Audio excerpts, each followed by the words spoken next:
Assalamualaikum warahmatullahi wabarakatuh. Innal hamdalillah nahmaduhu wa nasta'inuhu wa nastaghfiruh wa na'udzu billahi min shururi anfusina wa min sayyiati a'malina. May yahdihillahu fala mudilla lahu wa may yudlil fala hadiya lahu. أشهد أن لا إله إلا الله وحده لا شريك له وأشهد أن محمدا عبده ورسوله لا نبي بعده. اللهم صل على محمد وعلى آله وأصحابه ومن تبعه ومن والاه. أما بعد. قال الله تعالى في القرآن الكريم: أعوذ بالله من الشيطان الرجيم. يا أيها الذين آمنوا اتقوا الله ولتنظر نفس ما قدمت لغد واتقوا الله إن الله خبير بما تعملون. وقال تعالى: يا أيها الذين آمنوا اتقوا الله وقولوا قولا سديدا يصلح لكم أعمالكم ويغفر لكم ذنوبكم ومن يطع الله ورسوله فقد فاز فوزا عظيما. وقال رسول الله صلى الله عليه وسلم: عليكم بسنتي وسنة الخلفاء الراشدين المهديين عضوا عليها بالنواجذ. Para ikhwan dan akhwat, kaum muslimin dan muslimat rahimakumullah. Pertama-tama marilah kita senantiasa memuji syukur pada Allah Subhanahu wa taala. Alhamdulillah atas limpahan nikmat yang tiada terkira banyaknya, terutama adalah nikmat iman, nikmat Islam dan nikmat ihsan, sehingga kita dapat meniti kehidupan ini di atas shiratal mustaqim, di atas jalan yang lurus yang diridhoi Allah Subhanahu wa taala, yaitu al-Islam sebagai agama satu-satunya yang diridhoi Allah Subhanahu wa taala untuk segenap hambanya di atas muka bumi ini. Utamanya ats-tsaqalain, yakni bangsa manusia dan bangsa jin. Kemudian salawat dan salam semoga Allah limpahkan atas Nabi Muhammad SAW dan orang-orang yang senantiasa ittiba' li sunnatihi ila yaumiddin, yang senantiasa mengikuti, meneladani contoh teladan dari beliau hingga yaumil akhirah, hingga yaumil qiyamah. Amin ya rabbal alamin. Para ikhwan dan akhwat, kaum muslimin dan muslimat, pada malam hari ini kita melanjutkan kajian tafsir Al-Quran, yakni di dalam surah Al-Baqarah, dimulai dari ayat 254 hingga 256. Pertama pada ayat 254. A'udzubillahi minasyaitonir rajim. Ya ayyuhalladzina amanu anfiqu mimma razaqnakum min qabli an ya'tiya yawmun la bay'un fihi wa la khullatun wa la syafa'ah wal kafiruna humudz zalimun. Ya ayyuhalladzina amanu, wahai sekalian orang-orang yang beriman. Ini adalah merupakan kalimat nida, kalimat panggilan dari Allah Subhanahu wa taala. Kalimat sapaan dari Rabbul Alamin kepada hamba-hamba pilihannya, dengan mengkhususkan kalimat wahai orang-orang yang beriman. Apa isi daripada panggilan Allah Subhanahu wa taala kepada hamba yang mukmin itu, hamba-hamba yang beriman itu? Di antaranya di ayat ini, in anfiqu mimma razaqnakum, infakkanlah oleh kalian dari sebagian apa yang telah kami rizkikan, telah kami berikan kepada kalian.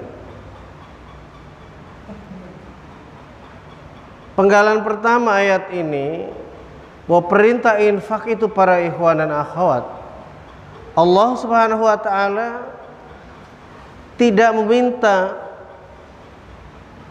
keseluruhan, tidak meminta separuh daripada harta yang diberikannya kepada hambanya, melainkan hanya sebahagian yang sudah tertentu di dalam syariat Allah Subhanahu wa taala ini. Begitu kemurahan kasih sayang Allah Subhanahu wa taala kepada hambanya. Hal ini bukan berarti Allah Subhanahu wa taala tidak mempunyai kuasa untuk mencukupi seluruh kebutuhan daripada hamba-hambanya. Namun hal ini ketahuilah para ikhwan dan akhwat, ini adalah merupakan syariat yang menjadi ujian, menjadi tolak ukur keimanan bagi orang-orang yang beriman itu di dalam kehidupannya di dunia ini dalam syariat Allah Subhanahu wa taala. Selanjutnya para ikhwan, Allah Subhanahu wa taala menjelaskan bahwasanya melaksanakan perintah infak ini min qabli ayyatiya yaumul la bai'un fih, sebelum datang suatu hari yang tidak ada lagi jual beli di dalamnya. Para mufassirin memberikan tafsir bahwasanya hari yang tidak ada lagi jual beli ini adalah dalam kehidupan akhirat nanti. Kalau di dunia ini orang masih bebas, masih bisa menentukan berapa banyak mereka harus mengadakan transaksi jual beli selama dalam kehidupan dunia ini. Karena memang kehidupan kita ini salah satu aktivitasnya adalah proses berjual beli. Namun nanti apabila sudah datang waktunya, yaitu pada kehidupan akhirat nanti, sudah tidak ada lagi yang namanya jual beli. Ini adalah merupakan batasan yang sangat jelas bagi kita. Jadi dari ayat ini fahamlah kita para ikhwan bahwasanya berinfak ini adalah sepanjang hayat di kandung badan. Artinya selama manusia hidup di dunia ini, besar ataupun kecil, sedikit atau banyak harta yang kita miliki bukan permasalahan, bukan soal yang utama. Tapi permasalahannya terletak pada bagaimana para hamba Allah, bagaimana orang-orang mukmin terpanggil hati mereka untuk menginfakkan harta yang diberikan Allah SWT. Tentu sebagian yang Allah SWT nyatakan di sini. Sebagian ini ada sudah sama-sama kita mafhum, sudah sama-sama kita maklumi bahwasanya ada kadar yang wajib dikeluarkan oleh kita.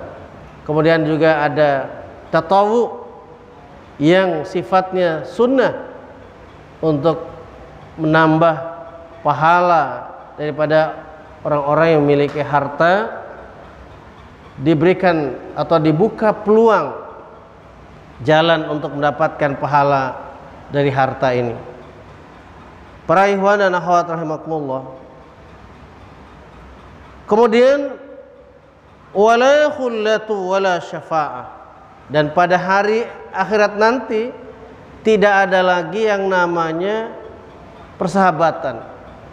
Tidak ada lagi yang namanya pertemanan manusia sebagaimana yang kita lihat dalam kehidupan dunia ini. Apabila kita kekurangan, satu sama lain bisa saling mencukupi, bisa saling mencukupkan. Kurang-kurang kita bisa minjam sama teman, sama saudara. Seperti itu adanya para ikhwan dan akhwat rahimakumullah.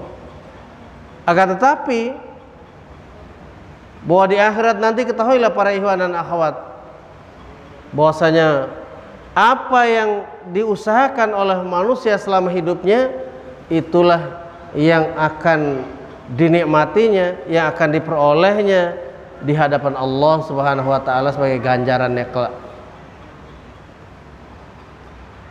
Kemudian wala syafa'ah, dan tidak ada lagi syafaat, tidak ada lagi pertolongan kecuali pertolongan Allah Subhanahu wa taala semata.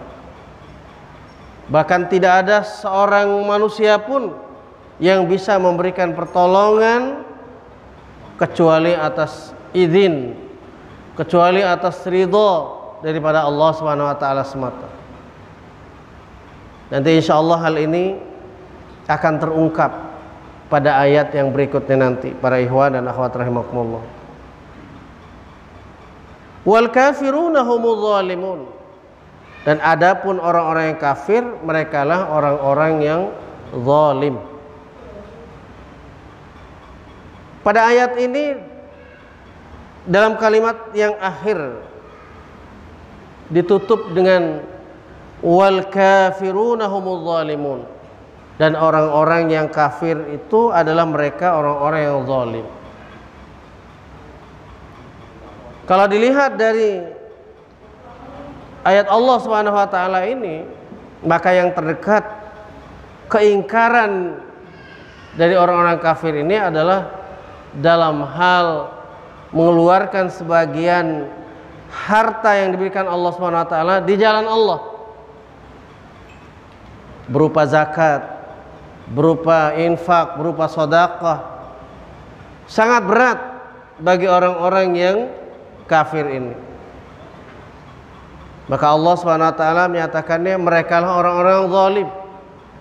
Zalim ini adalah orang-orang yang berlaku aniaya, baik aniaya atas dirinya, menahan-nahan sedekah, menahan infak, menahan zakat, tidak mau dia keluarkan di jalan Allah Subhanahu wa taala.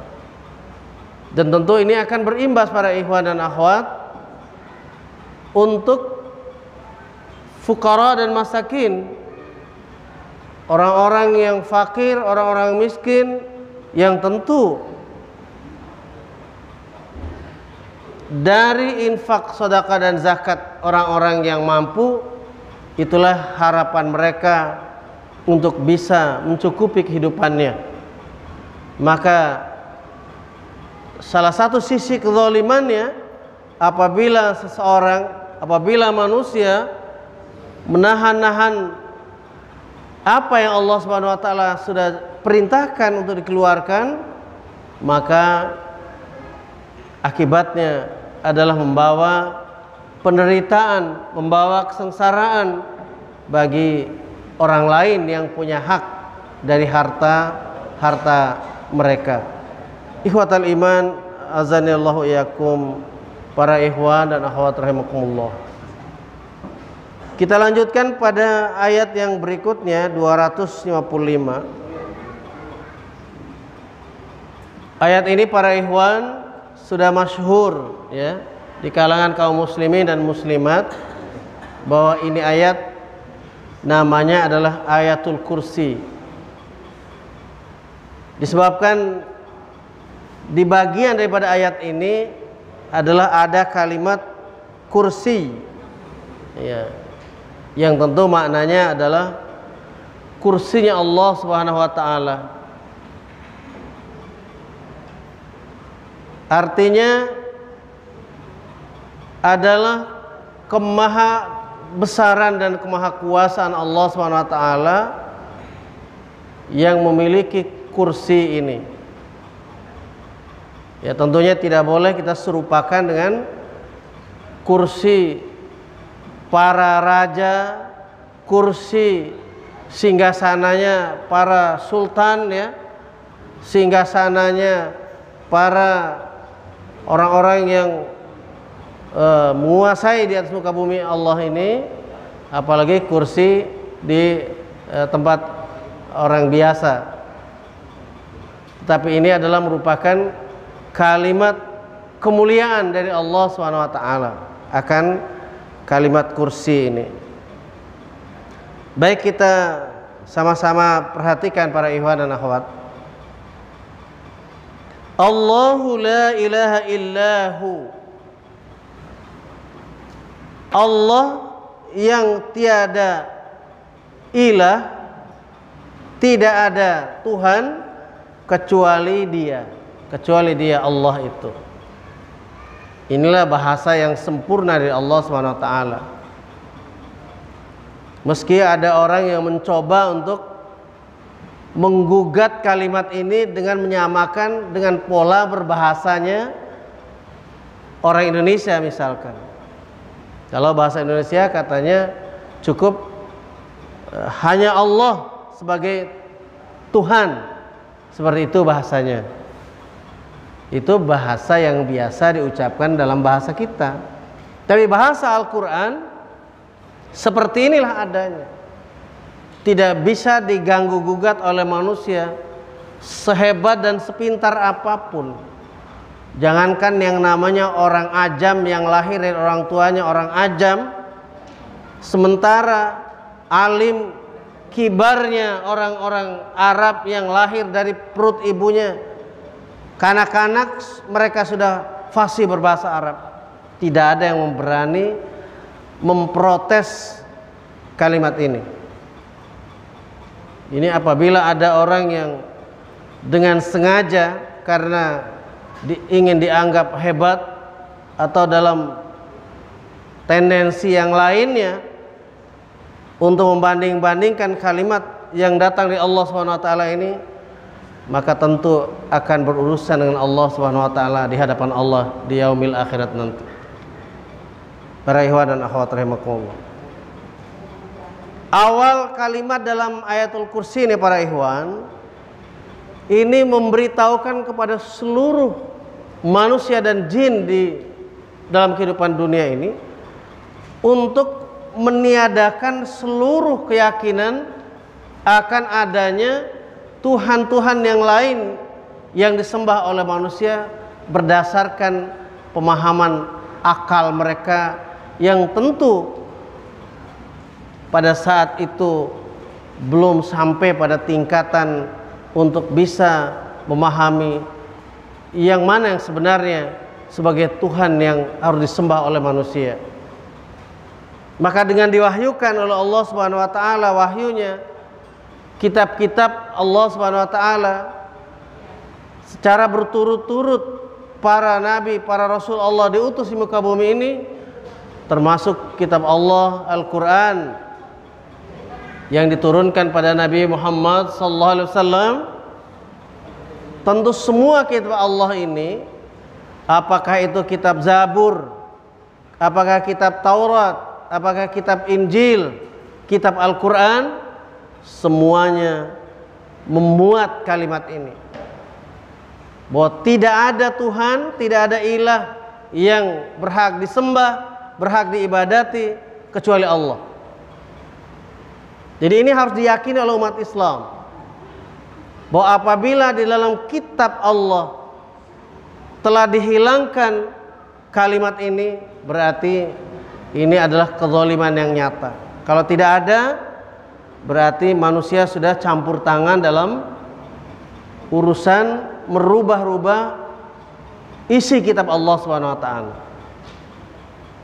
Karena kalimat yang sangat suci ini, kalimat penentu antara benar dan salahnya manusia dalam hidup itu adalah kalimat tauhid ini, kalimat la ilaha illallah. Ini sekarang banyak ini lagi viral ya, orang yang dengan sungguh-sungguh menjelaskan dari segi bahasa bahwasanya kalimat la ilaha illallah itu bukan kalimat tauhid, Katanya tauhid itu adalah persatuan. Ini sangat-sangat tidak relevan dengan kalimat ini para ikhwan. Jadi munculnya dan bahkan ittifaq para ulama, para ikhwan dan akhwat, bahwa kalimat la ilaha illallah atau la ilaha illa huwa, la ilaha illahu ini itu adalah menunjukkan, menafikan seluruh ilah, seluruh keyakinan akan adanya Tuhan-Tuhan yang disembah oleh manusia selain Allah, kemudian diisbatkan dengan kalimat illallah, kecuali hanya Allah. Kalau persatuan dan kesatuan itu sudah jelas kalimatnya, Allah perintahkan dengan kalimat yang sangat jelas pula. Wa'tasimu bihablillahi jami'an wa la tafarraqu. Surah Ali Imran ayat 103. Dan berpegang teguhlah kamu sekalian kepada tali Allah al-Islam, agama Islam, seraya kalian berjamaah. Wala tafarraqu, jangan kalian bercerai-berai. Jadi berjamaah itulah kalimat yang menunjuk kepada kesatuan umat manusia. Bil khusus umat Islam ini yang mengamalkan untuk bersatu dengan sesama muslimin. Hal ini tidak menafikan bahwasanya umat Islam ini bisa bersatu dengan siapapun yang beragama apapun dalam kehidupan mereka.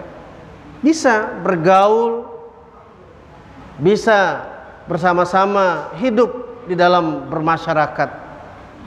Tidak ada hambatan. Berjual beli, bergotong royong, tidak ada hambatan. Kecuali yang sudah jelas syariat yang memberikan batasan kekhususannya. Contohnya pernikahan antara seorang laki-laki muslim dengan perempuan muslimah. Tapi kalau perdagangan, boleh berdagang dengan siapapun, beragama apapun, tidak akan ada batasnya. Kemudian beribadah, umat Islam diperintahkan Allah SWT untuk memakmurkan masjid-masjid, bukan tempat ibadah orang lain. Ini yang tidak banyak difahami orang. Dikiranya kehidupan umat Islam ini eksklusif, tidak mau berbaur dengan yang lain. Ini kesalahpahaman yang sangat membahayakan. Cara berpikir yang kurang sesuai dengan prinsip-prinsip persaudaraan dan persatuan yang ditanamkan dalam Islam. Para ikhwan dan akhwat rahimakumullah. Bagaimana Allah yang kita ibadati, yang diperintahkan Allah di sini? Al-Hayyul Qayyum, yang maha hidup, yang senantiasa mengurus urusan hambanya. Jadi Allah ini tidak mati abadan, selamanya tidak. Itulah Tuhan yang sebenarnya, Allah Subhanahu wa taala. Jadi tidak ada istilah mati apakah berapa hari, apa berapa minggu, ya berapa bulan. Tuhan tidak ada. Bahwasanya Tuhan yang sebenarnya Allah Subhanahu wa taala, Allah sendiri yang menyatakan Al-Hayyul Qayyum. Dan ini sekali lagi kami nyatakan, di seluruh kitab Allah sudah bisa dipastikan bahwa ini Allah mengkhabarkan kepada hambanya bahwa menyembah Allah Subhanahu wa taala yang hidup dan senantiasa mengurusi makhluknya, hambanya. La ta'khudhuhu sinatu wala naum. Bahkan secara rinci Allah menjelaskan bagaimana Allah itu secara terus-menerus mengurus makhluknya, diiringi dengan kalimat yang sangat menjelaskan secara tegas. La ta'khudhuhu sinatu wala naum. Tidak menimpanya akan rasa ngantuk dan tidak tidur. Nah, coba.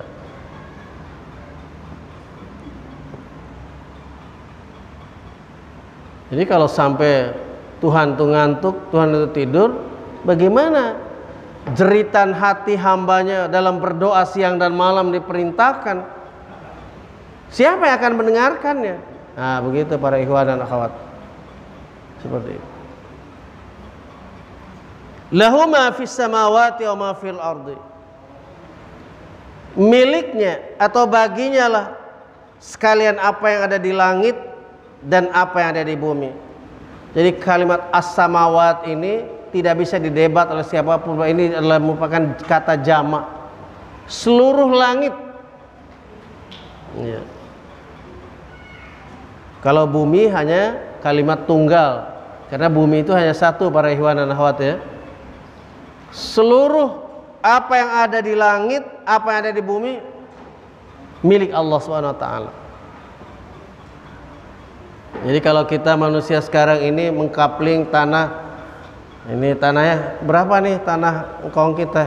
Ada kali 5 hektar, nah, sudah dianggap besar. 10 hektar dan lain sebagainya. Ada yang ingin semua gunung dikapling misalnya, yang lain nggak boleh. Ya silakan. Manusia itu dengan keinginan nafsunya bahkan digambarkan kalau seorang manusia diberikan 1 lembah emas, masih kepengen 1 lembah emas lagi. Padahal sudah 1 lembah itu, bayangin aja para ikhwan. Jadi 2 gunung, kemudian di tengah-tengah itu lembah isinya emas semua. Iya. Jadi bukan emas yang ada dalam gunung nih para ikhwan. Emasnya sudah digali, sudah dikeluarkan, ditaruh di tengah-tengah antara 2 gunung. Nah, situ lembah. Manusia tidak akan puas dengan itu. Bayangin aja bagaimana ya perasaan orang-orang kalau dia berpikir Allah Subhanahu wa taala yang menciptakannya, Allah yang memberikan kita ini nafas, memberi ruh kita, yang memberi nyawa kehidupan kita, memberi makan pakaian kita. Lantas manusia itu bahasa kita segitu serakah, gitu serakahnya ya, sampai bahkan karena asyiknya manusia mengumpulkan harta yang banyak, malah ada yang dikisahkan seperti Qarun ya. Qarun itu yang hidup pada masa Nabi Musa alaihissalam.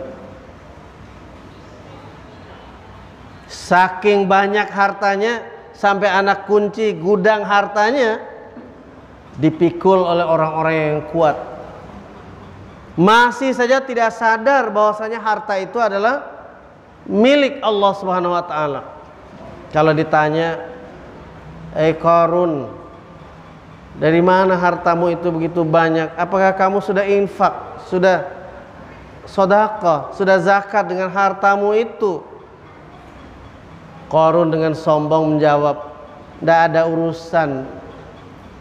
Ini semua adalah hasil kepandaian saya, jerih payah saya. Buat apa saya ngurusin orang-orang fakir miskin, orang susah? Saya sudah capek-capek, saya sudah berjuang, kok tiba-tiba yang miskin, yang fakir ada hak di harta saya? Semua pembicaraan, semua kesombongan manusia, bahkan detak jantung manusia, isi hati manusia, termasuk isi hati Qarun yang tadi itu, hartanya banyak banget. Allah Maha mendengar. Maka apa nasibnya? Apa kesudahan dari orang-orang sombong ini para ikhwan akhwat? Allah tenggelamkan seluruh hartanya, dijepit di tengah-tengah bumi Allah ini bersama dirinya yang bergelimang harta itu. Ini kalau kisah ini hanya dibaca-baca seperti anak-anak membaca cerita-cerita biasa, ini berarti Al-Quran ini dianggap tidak berbobot para ikhwan ya. Padahal ini adalah merupakan cemeti bagi siapa saja yang mengumpulkan harta benda yang banyak. Kalau dia enggan untuk membayar zakat, berinfak sedekah para ikhwan, nasibnya lihat nanti. Iya, seperti Qarun. Seperti Qarun. Para ikhwan dan akhwat rahimakumullah. Insyaallah nanti akan dibahas pada ta'lim-ta'lim yang akan datang. Kita lanjutkan. Man dzalladzi yashfa'u indahu illa bi'idnih. Nah, disinilah pertanyaan Allah Subhanahu wa taala tentang syafaat para ikhwan. Siapakah yang bisa memberikan syafaat di sisinya kecuali dengan izinnya? Atau dengan kata lain, tidak ada yang bisa memberikan syafaat di sisi Allah kecuali atas izin Allah. Jadi karena ada man dzalladzi yashfa'u indahu illa, karena ada illa di sini para ikhwan, maka kalimatnya menjadi tidak ada orang, tidak ada siapapun yang bisa memberikan syafaat kepada orang lain di sisi Allah Subhanahu wa taala kecuali atas izin Allah Subhanahu wa taala semata. Jadi para utusan Allah, para nabi, para rasul Allah ini memberi syafaat di muka bumi ini kepada manusia-manusia, kepada umat manusia para ikhwan akhwat, atas izin Allah, atas aturan Allah. Itu maksudnya izin itu para ikhwan, iya kan? Ya, contohnya seperti aturan berlalu lintas ya para ikhwan ya. Yang dimaksud izin, orang diberikan surat izin mengemudi itu, izin itu adalah orang-orang diharapkan untuk apa? Untuk mematuhi aturan berlalu lintas gitu ya para ikhwan akhwat ya. Iya. Kalau ada jalan yang cross begini, di sini ada lampu merah, berarti suruh berhenti, sebab yang sebelah sini bakalan lewat, bakalan jalan. Jadi ini aturan, sederhana seperti itu aturan. Apabila kita langgar akan menimbulkan malapetaka. Itulah izin. Maka seluruh utusan Allah Subhanahu wa taala mendapat izin Allah Subhanahu wa taala memberikan syafaat pertolongan kepada umatnya, Arti syafaat itu adalah atas izin Allah para ikhwan. Izin Allah itu sudah termaktub dalam, ya ibu-ibu ya, ibu-ibu, izin Allah itu termaktub di dalam kitab Allah Al-Quran ini. Tidak boleh keluar daripada aturan Allah. Ini izin Allah ini dalam Al-Quran ini. Perintah sholat 5 kali dalam sehari semalam, udah izin Allah, syariat Allah. Yang baru-baru ini heboh, ada seseorang yang mengatakan bahwa di Al-Quran tidak ada perintah sholat 5 waktu. Ada ayat di Al-Quran itu para ikhwan dan akhwat perlu difahami oleh kita, diimani, diyakini oleh kita muslimin ini, jangan sampai terpleset dengan cara-cara berpikir yang seperti itu modelnya ya para ikhwan, akhwat ya, muslimin, muslimat. Bahwa mereka itu ingin selalu untuk menyelewengkan ya tata cara di dalam beribadah itu, ingin memplesetkan kaum muslimin, muslimat. Memang Allah perintahkan waqimus salata wa atuz zakah, dirikan salat, tunaikan zakat. Aqimis salata liduluki syamsi ila ghasaqil laili wa qur'an al-fajr inna qur'an al-fajr kana mashhuda, dalam surat Al-Isra insyaallah ayat 78 itu ya. Itu memang tidak disebutkan berapa kali memang. Maka apalah fungsinya Rasul diutus? Nah itu salah satunya adalah memberikan rincian bagaimana tata cara, bagaimana kaifiat sholat, termasuk bagaimana sholat ini diatur waktu-waktunya. Karena Al-Quran, inna sholata kanat alal mu'minina kitaban mawquta. Sesungguhnya sholat itu adalah kewajiban bagi orang yang beriman sebagai kewajiban yang punya waktu, ada waktu. Jadi kalau dibaca satu ayat saja kemudian hendak menafsirkan seluruh rangkuman syariat tentang sholat ini, ya tidak tepat. Dan apa yang bahasa mereka orang-orang kampus itu ya, karena biar dianggap mentereng barangkali ya, itu tidak proporsional namanya. Nah, harus ada dikaitkan ayat yang lain. Ayat Allah mengatakan bahwa sholat ini kewajiban yang punya waktu. Nanti lama-lama ini bergeser lagi nih, kemana nih? Bulan Ramadan. Daripada ramainya bulan Ramadan supaya sama dengan yang lain, cobalah bulan Ramadan digeser bulannya, biar sama-sama nanti kalau merayakan Idul Fitrinya sama dengan agama-agama yang lain. Nanti bisa, Pak. Itu orang-orang di barat sana pernah ada selentingan seperti itu. Jadi mau digeser untuk puasa bulan Ramadan itu nggak pakai bulan Ramadan lagi, pakainya bulan yang ada dalam bulan Syamsiah itu. Ya, supaya nanti jatuhnya tepat pada tanggal yang sama, bulan yang sama dengan upacara atau acara hari besarnya orang agama yang lain yang mayoritas di negeri itu. Di luar negeri ini, bukan di Indonesia pada itu. Ini sungguh pikiran yang sesat. Ya. Ini usaha untuk menyelewengkan umat manusia, terutama muslim ini dari bingkai syariat Islam. Nanti lama-lama nanti haji ada yang usul juga bahwa kenapa numpuknya di Makkah semua nih. Jangan haji ini adalah program untuk nyedot uang orang-orang di muka bumi ini, ngumpul semua di Saudi, pemerintah Arab Saudi di Makkah.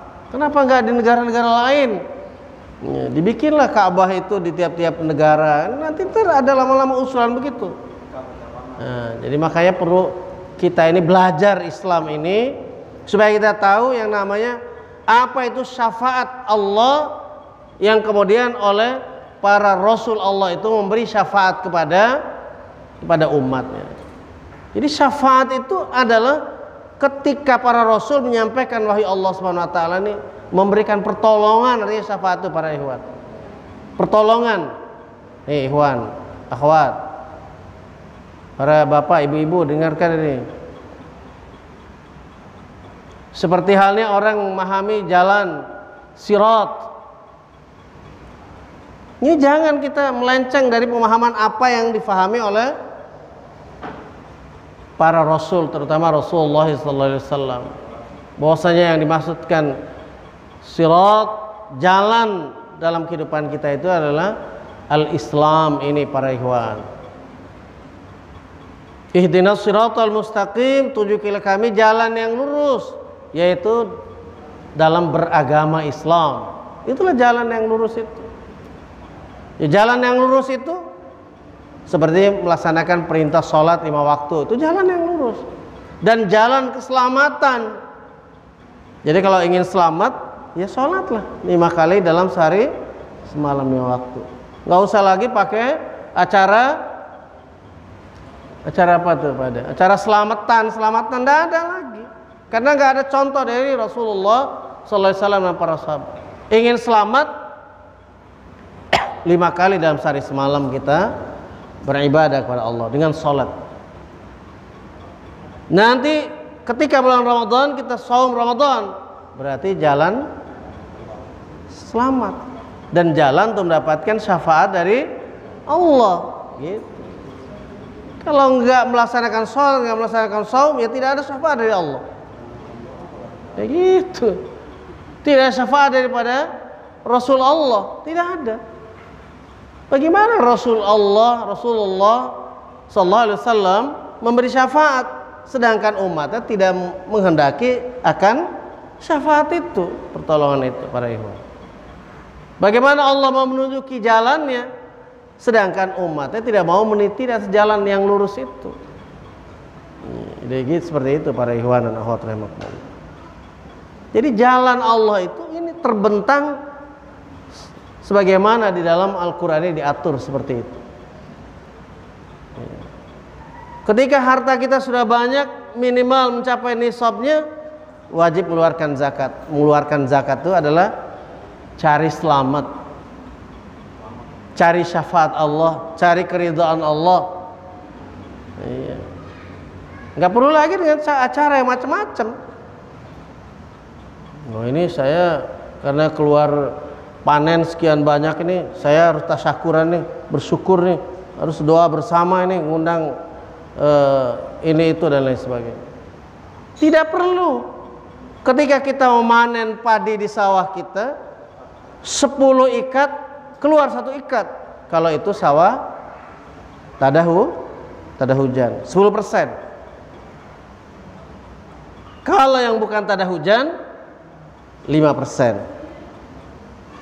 Yaitu 10 ikat kita keluarkan setengah ikat zakatnya. Nggak usah dengan cara-cara yang lain-lainnya. Itulah cara untuk mendapatkan keselamatan dari Allah SWT, mendapatkan syafaat pertolongan Allah SWT, dan syafaat daripada para Rasul Allah SWT. Seperti itu para ikhwan. Ini harus jelas, harus difahami oleh kita, supaya kita ini berislamnya ini ada aturannya yang mencontohkan Rasulullah SAW. Jangan kita melampaui apa yang ada dalam Al-Quran ini dan yang dicontohkan oleh Rasulullah SAW. Itu para ikhwan. Ya'lamu ma baina aydihim wa ma khalfahum. Allah itu mengetahui apa yang berada di depan mereka maupun ada yang berada di belakang mereka. Maksudnya yang berlalu dalam kehidupan manusia dan yang akan dilakukan oleh manusia ini. Allah Maha tahu. Jadi tidak ada yang tersembunyi di sisi Allah SWT. Tidak ada yang bisa disembunyikan oleh manusia dari basarnya Allah, dari Maha melihatnya Allah SWT. Tidak ada. Jadi ini yang perlu diyakini oleh kita sekalian, diimani oleh kita bahwasanya Allah senantiasa mengawasi, muraqabahnya Allah SWT bagi hambanya. Apa yang sudah berlalu bagi kita dan apa yang akan dilakukan, Allah SWT Maha tahu. Wala yuhituna bi syai'in min ilmihi illa bima syaa.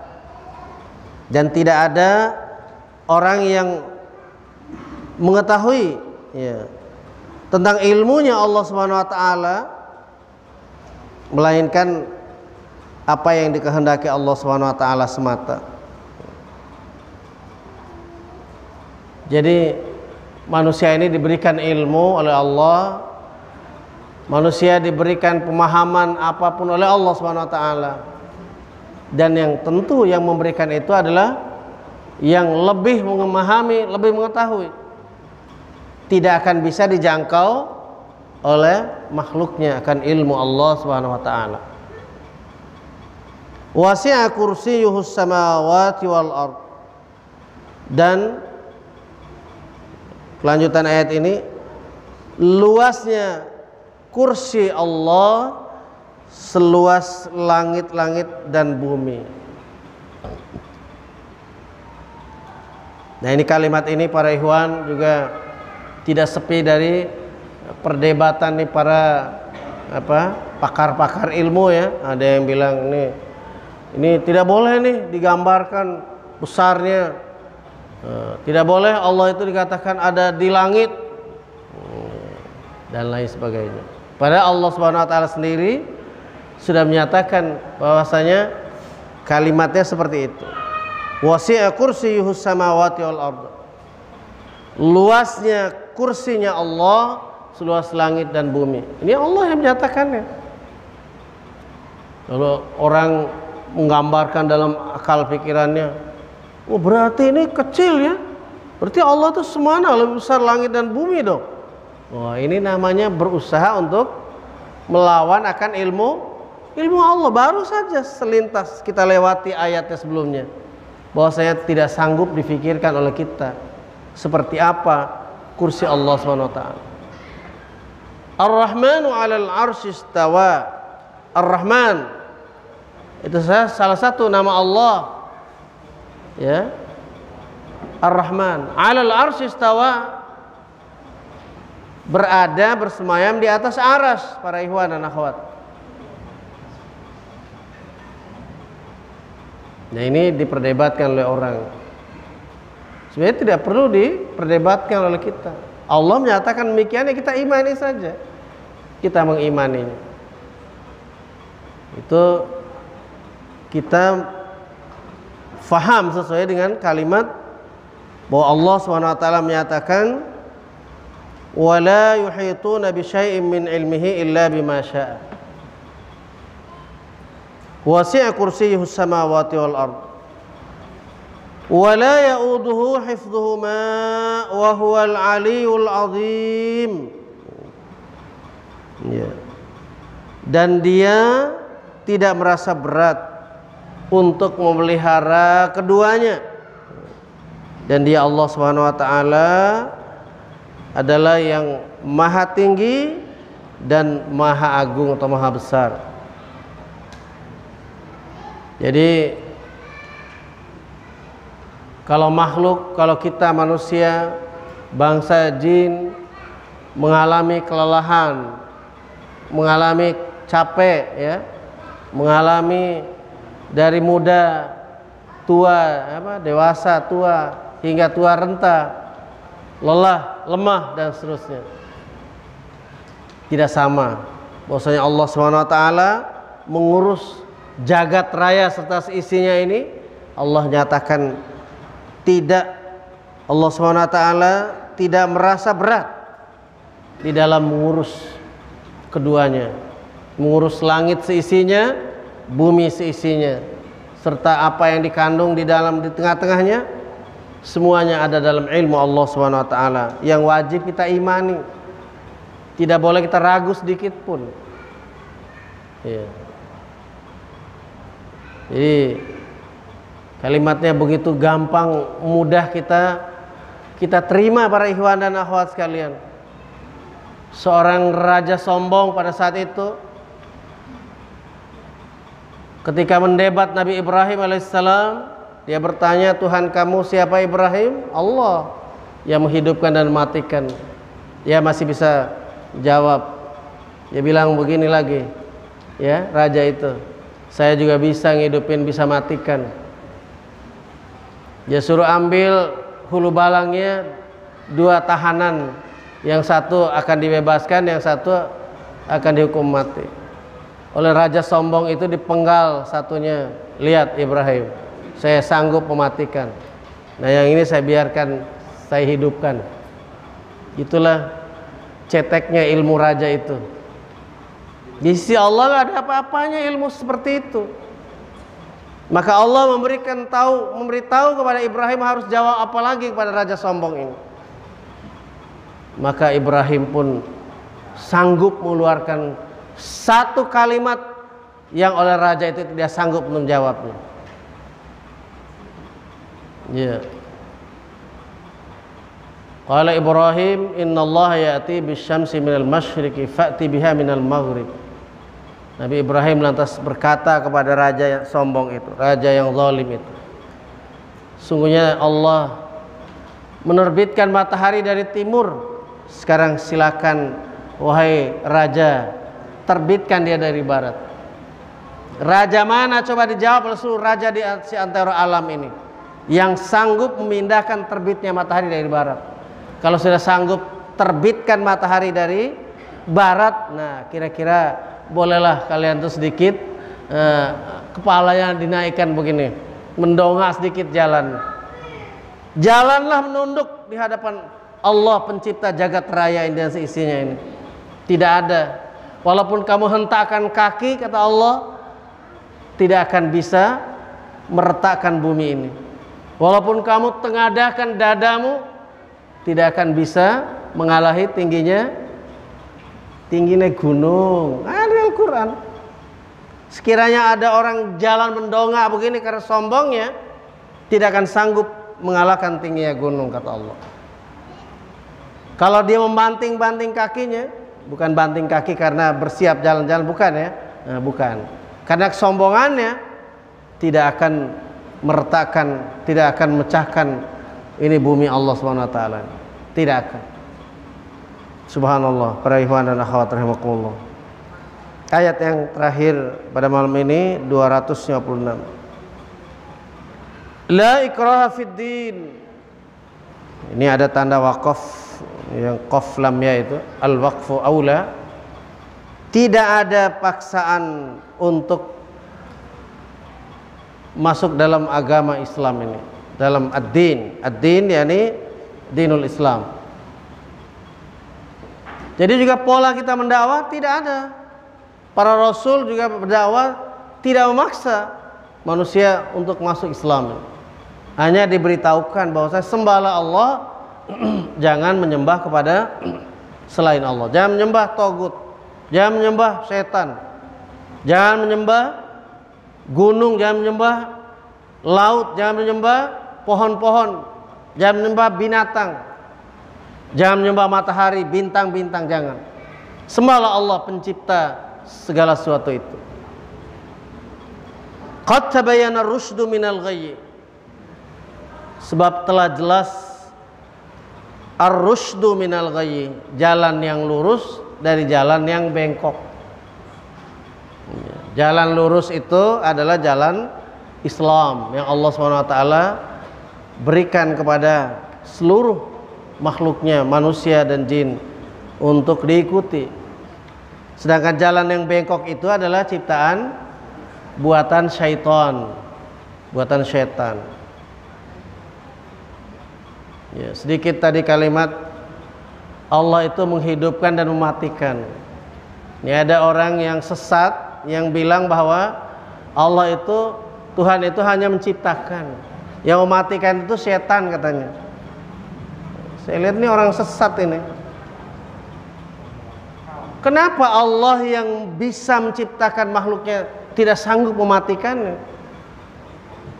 Ini adalah karena keingkaran manusia. Jadi bisa membuat pernyataan-pernyataan seperti itu meskipun apa yang dibaca olehnya belum sempurna dia baca, dia tidak tahu bahwasanya di situ pun Allah menyatakan bahwasanya akulah yang menciptakan seluruh langit dan bumi ini, dan akulah yang mematikan seluruh makhluk itu. Jadi semua dalam Al-Quran semua sudah membongkar isi kitab Allah SWT yang sebelumnya, bahwasanya Allah yang memberikan kehidupan, Allah yang menciptakan kematian. Itu ada ya dalam Al-Quran para ikhwan ya. Iya kan? Surah Al-Muluk itu, alladzi khalaqal mauta wal hayata liyabluwakum ayyukum ahsanu amala. Berarti Allah yang menciptakan mati dan hidup. Kata lainnya yang mau mematikan dan menghidupkan itu Allah. Allah. Di ayat ini nanti ada lanjutannya tentang debat Ibrahim, itu ada beberapa ayat setelah ini. Insyaallah akan kita bahas. Jadi sesat kalau ada orang mengatakan bahwa Allah Subhanahu wa taala yang pencipta, lalu ada haknya setan untuk mematikan orang. Ini pun sudah jahil murakkab ini. Bodoh kuadrat. Iya. Setan itu menurut tunjuk agama adalah menggoda, jadi musuhnya manusia untuk menyesatkannya dari perintah menyembah Allah kepada menyembah selain Allah, termasuk menyembah manusia. Ya. Menjadikan Rasul sebagai Tuhan, itu juga kesesatan. Karena yang sesungguhnya Tuhan itu hanyalah Allah Subhanahu wa taala, para ikhwan dan akhwat. Faman yakfur bit-taghut wa yu'min billah, maka barang siapa yang mengingkari at-taghut dan beriman kepada Allah. Jadi ini taghut itu adalah jamak daripada kata-kata tagha, artinya orang yang melampaui batas. At-taghut berarti orang-orang yang melampaui batas. Contohnya seperti yang digambarkan di ayat bahwa para raja yang zalim itu adalah label dari Allah Subhanahu wa taala adalah tagha. Di antaranya Allah memerintahkan Nabi Musa dengan kalimat yang jelas, idhhab ila fir'auna innahu tagha. Pergi kamu Musa kepada Fir'aun. Pergi itu bukan pergi nyambang Fir'aun, bukan namu, sekedar namu ke Fir'aun, bukan. Perintah pergi ini para ikhwan mau difahami, perintah bahwa para Rasul Allah diperintah Allah untuk berdakwah kepada segenap raja-raja, untuk mengislamkan mereka, untuk membuat mereka beriman kepada Allah SWT, supaya mereka menyembah Allah SWT dalam hidupnya, bukan menyembah kepada hawa nafsunya dan menyembah kepada syaitan-syaitan itu, dan beriman hanya kepada Allah. Faqad istamsaka bil urwatil wuthqa lam fisama laha. Maka sungguh dia telah berpegang kepada al-urwatil wuthqa, yaitu buhul tali yang sangat kuat, tidak akan putus selamanya. Ya. Biasanya yang biasa faham dengan buhul tali ini kan para pendaki gunung ya, para ikhwan ya, hiking itu.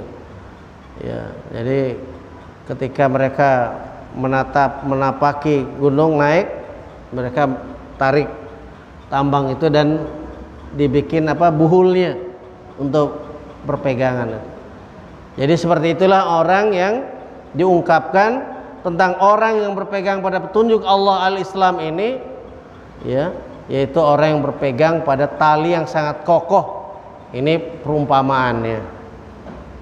Seperti orang yang sedang hanyut di kali, ya Rais ya, hanyut di kali, dikasih tali, ya, supaya pegang tali, ditarik. Nah, itu diselamatkan dari hanyut, dari ke bawah oleh banjir. Seperti itulah Islam diumpamakan seperti orang melemparkan tali, kemudian orang yang mau hanyut tadi diselamatkan dari penyembahan hawa nafsu, penyembahan kepada berhala-berhala tadi. Wallahu sami'un alim, dan Allah Subhanahu wa taala Maha mendengar dan Maha mengetahui. Allah Subhanahu wa taala mendengar hamba-hambanya berdoa, hamba-hambanya meminta, memohon kepadanya, hambanya mengadu kepadanya tentang nasibnya, tentang hal yang dirasakannya, termasuk kesyukurannya, menyampaikan kepada Allah Subhanahu wa taala tentang nikmat-nikmat yang dirasakannya, disampaikannya, baik berupa sesuatu yang menyakitkan, ujian Allah, dia mengadu kepada Allah. Yang menyenangkannya, dia juga mengadu kepada Allah Subhanahu wa taala. Jadi sabar dan syukur. Dan Allah mengetahui segala keperluan, segala isi hati, segala apa yang dirasakan oleh segenap sekalian hambanya. Jadi demikianlah para ikhwan, akhwat rahimakumullah, kajian kita pada malam hari ini. Mudah-mudahan apa yang sudah sama-sama kita dengarkan semoga menjadi pengamalan yang nyata bagi kita, bisa menambah keimanan kita, bisa menambah ketakwaan kita kepada Allah Subhanahu wa taala, dan kita dijauhkan dari kesesatan dan tipu daya syaitan laknatullah alaihim. Hadanallahu iyyakum ajma'in. Alhamdulillahirabbil alamin. Wassalamualaikum warahmatullahi wabarakatuh.